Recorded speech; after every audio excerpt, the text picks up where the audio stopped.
Hello and welcome to the new series of Drishti IAS. I am Pooja Devide, and in this segment today we are going to discuss about Unlawful Activities Prevention Act.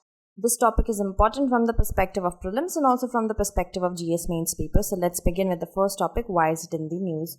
Now, by ruling that terrorist activity cannot be broadly defined to include ordinary penal offences, the three Delhi High Court orders granting bail Tuesday to three student activists Devangana Kalita, Natasha Narwal and Asif Iqbal Tanha marks a very crucial moment.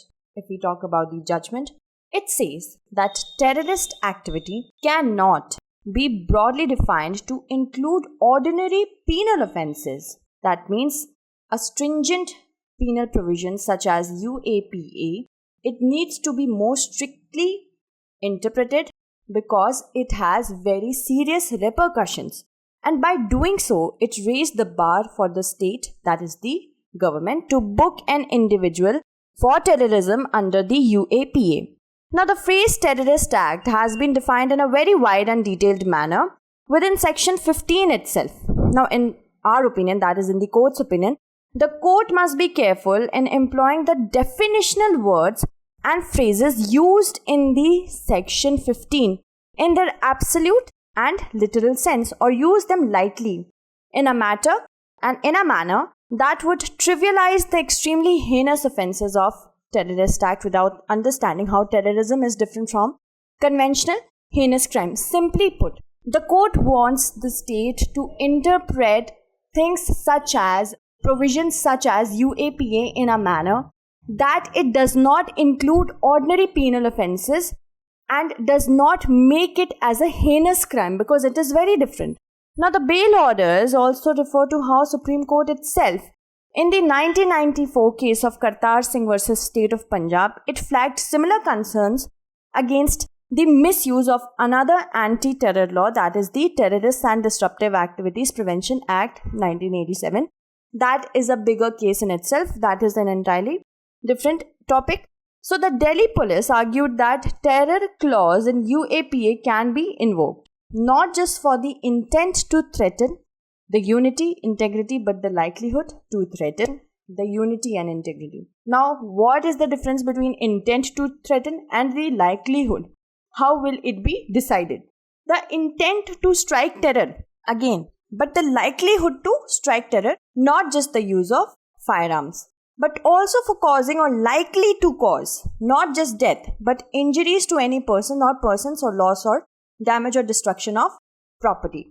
And in the Delhi Riots case, it is very necessary that if you are charged, if somebody is being charged under UAPA and TADA, that is of course something very serious, and it should be looked at from a point of view which is at least, if not very subjective, then objective. Rejecting this interpretation, the court said that it is a sacrosanct principle of interpretation of penal provision that these must be construed strictly and narrowly. Again, the court here warns that whatever the definition is there under UAPA should be construed or interpreted or understood in a very strict and narrow manner. Otherwise, it will take into account the ordinary penal provisions as well. This is the key to ensuring that a person who was not covered by legislative ambit does not get roped into a penal provision. And the court said, citing in 1992 Supreme Court ruling in the case of Hitendra Vishnu Thakur versus State of Maharashtra as well, the extent and reach of terrorist activity must travel beyond the effect of an ordinary crime, according to the Delhi High Court, and must not arise merely by causing disturbances of law and order or even public order, and must be such that it travels beyond the capacity of ordinary law. That means if we talk about any penalties under the ordinary law, should be seen that it is not enough for that particular activity to deal with it under ordinary penal law. Now, if we talk about the quoting sections of the Unlawful Activities Prevention Act 1967 and a string of key Supreme Court rulings on terrorism and terror laws, the court also reasoned that more stringent a penal provision and more strictly it must be construed. You have to keep this in mind. It would be very important for you to remember this, to write it in your mains exam. And the three orders by Justice Siddharth Mridul and Anup Jairam Bambhani are perhaps the first instance of a court calling out alleged misuse of UAPA against individuals in cases that do not necessarily fall in the category of terrorism case. And this caution is of great significance given the sharp surge in the state's use of provision in sweeping ranges of alleged offences, like against the tribals in Chhattisgarh, those using social media through proxy service in Jammu and Kashmir, and journalists in Manipur, amongst other.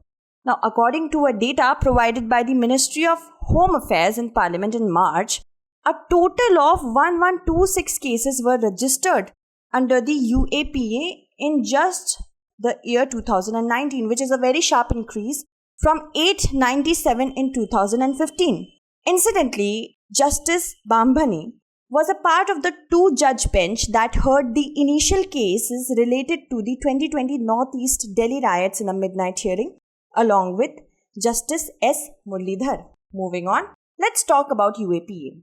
The UAPA was originally passed in 1967 and it is an upgrade on the Terrorist and Disruptive Activities Prevention Act, which lapsed in 1995, and the Prevention of Terrorism Act, repealed in 2004. Till the year 2004, unlawful activities referred to actions related to secession and cession of territories.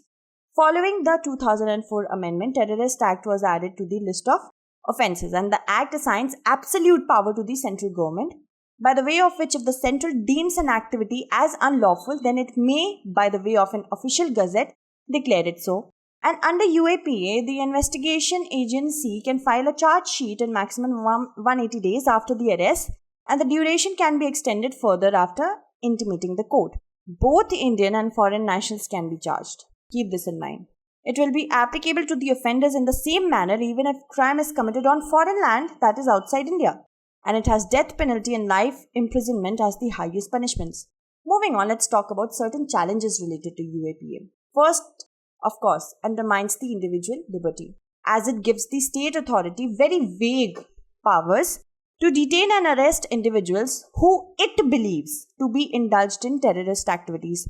Thus, the state gives itself more powers vis-a-vis individual liberties guaranteed under the Article 21 of the Constitution. The right of dissent is also a part and parcel of fundamental right to free speech and expression, and therefore cannot be abridged in any circumstances except for mentioned in Article 19 Clause 2. And the UAPA 2019 empowers the ruling government under the garb of curbing terrorism to impose indirect restriction on rights of dissent, which is detrimental for developing democratic society. It also undermines federalism, because some experts have this feeling that it is against the federal structure. It neglects the authority of state police in terrorism cases, given that police is a state subject under Schedule 7 of the Indian Constitution. What is the way forward? First, we need to prevent misuse according to the courts itself. Terrorism is of course a big threat and must be tackled with stringent counter-terrorism laws, but only if provisions of UAPA are followed in letter and spirit without its callous usage to wrongfully implicate individuals. We also need to maintain balance between fundamental freedoms and the interest of the state, drawing the line between individual freedom and state obligation to provide security in cases of classical dilemma. It is up to officers to ensure professional integrity, follow the principle of objectivity, and avoid any misuse. There should be, of course, like in this case, judicial review. There is a greater role of the judiciary here to carefully construe the cases of alleged misuse. Arbitrariness and subjectivity under the law should be checked through judicial review. Let's move on to our question. Do you agree that the Unlawful Activities Prevention Amendment Act could prove calamitous to fundamental rights? Is foregoing liberty for national security acceptable? We have to discuss it. So that's it for today. Tomorrow we shall meet again with another segment. Until then, stay updated and thank you so much for watching.